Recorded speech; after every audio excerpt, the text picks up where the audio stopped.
ठंडी हवा पहाड़ की चोटियों से फिसलती हुई नीचे आ रही थी।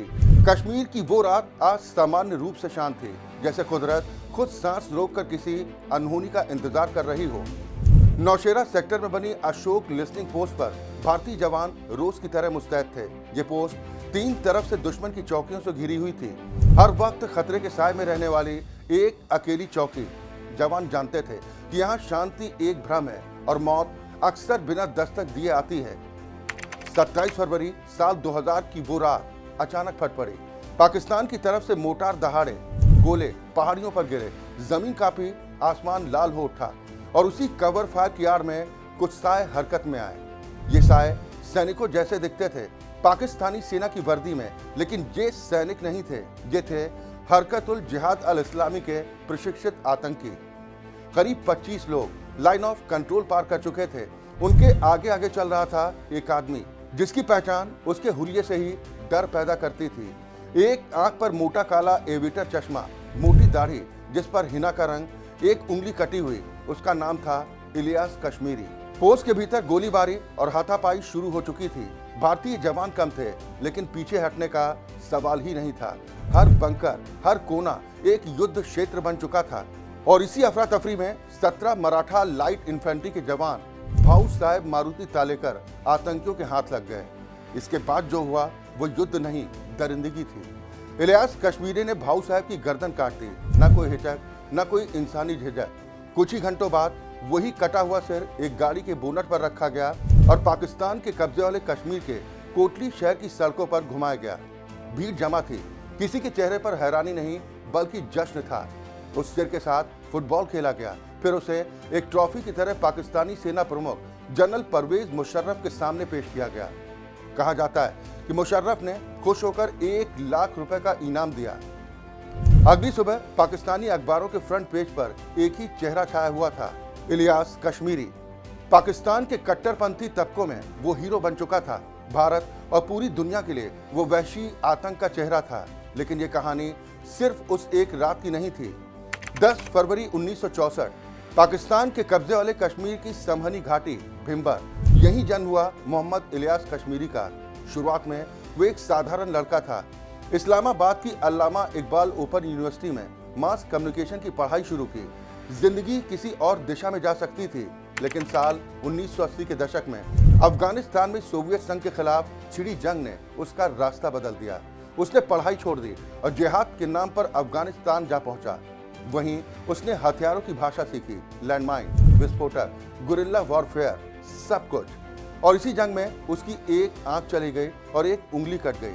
उस दिन के बाद वो चश्मा पहनने लगा। दर्द ने उसे रोका नहीं, उसने उसे और कठोर बना दिया। अफगान जंग के अंत तक वो हरकत-उल जिहाद अल इस्लामी का टॉप कमांडर बन चुका था। अफगानिस्तान के बाद उसका अगला निशाना था कश्मीर। कोटली के पास ट्रेनिंग कैंप लगाए गए। यहीं से घुसपैठ और हमलों की योजना बनती थी। कई रिपोर्ट्स में उसके पाकिस्तानी सेना के स्पेशल सर्विसेज ग्रुप से जुड़े होने के दावे किए गए, क्योंकि एलओसी पर हमलों के दौरान उसे पाकिस्तानी सेना का कवर फायर मिलता था। हालांकि इलियास ने हमेशा इससे इनकार किया। सच जो भी रहा हो, इतना तय था कि वो एक खतरनाक सैन्य दिमाग बन चुका था। 1994 में दिल्ली के बाहर 4 पश्चिमी पर्यटकों का अपहरण, साल 2000 में भारतीय जवान का सिर काटने की घटना, हर हमले के साथ उसका नाम बड़ा होता चला गया। फिर आया 9/11। अमेरिका पर हुए हमलों के बाद पाकिस्तान ने अचानक रुख बदला। तालिबान और कई जिहादी संगठनों से दूरी बना ली गई। यही वो मोड़ था जहां इलियास कश्मीरी और पाकिस्तानी राज्य के रास्ते अलग हो चुके थे। साल 2003 में परवेज मुशर्रफ पर हुए जानलेवा हमलों के पीछे उसी का नाम उभरा। उसे गिरफ्तार किया गया, लेकिन सबूत न मिलने पर उसे छोड़ दिया गया। अब इलियास सिर्फ भारत का दुश्मन नहीं था, वो पाकिस्तान और अमेरिका दोनों का दुश्मन बन चुका था।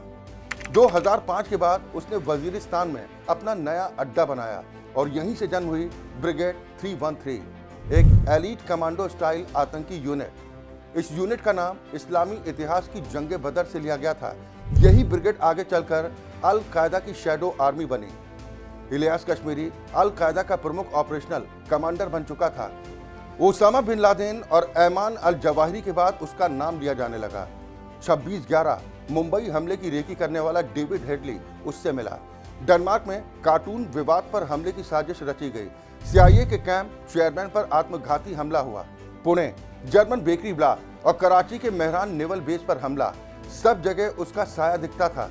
अमेरिका ने उसे स्पेशली डिजिग्रेटेड ग्लोबल टेररिस्ट घोषित किया। उसके सिर पर $50 लाख का इनाम रखा गया।